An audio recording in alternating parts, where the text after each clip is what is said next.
Why does the Pegasus galaxy have space gates? The Pegasus galaxy is home to the newly improved Pegasus Stargate network, but why do some of them exist in orbit around their planets?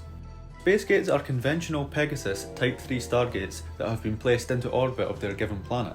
They have 3 power nodes fitted to their exterior that function to keep the gates in a stable orbit for millions of years and to power the gates themselves. To safely travel to these special gates, a traveller must use a puddle jumper or some form of homemade gateship. To dial back home, a puddle jumper comes equipped with a portable DHD, but it is possible to create a homemade version, like seen in the Wraith darts. Since space gates pose such a danger to surface travellers, then it is most likely not possible to dial a space gate using a conventional GRIM DHD. The DHD aboard Atlantis is probably the only one capable of dialing a space gate, due to the Atlanteans possessing gateship technology. Even if a normal DHD could dial orbital gates, they would have to display some form of warning to the traveller via the DHD display itself.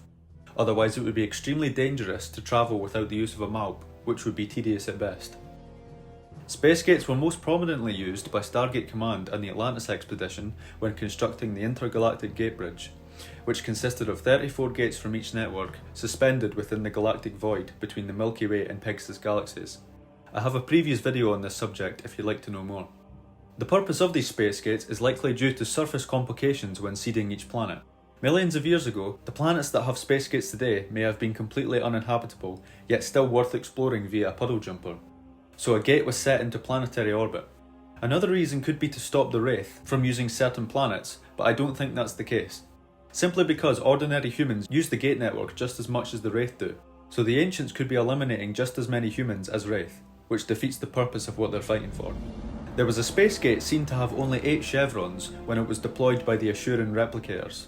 This was most likely an error by whoever made the 3D model, but an in-universe explanation could be that the Assurans created a Stargate from scratch in order to attack Atlantis. There would be no need for a 9 chevron connection, and so only 8 chevrons were added. Another space gate we have seen in Stargate is that of the Ori Supergate, but I will talk about that in detail during my next video.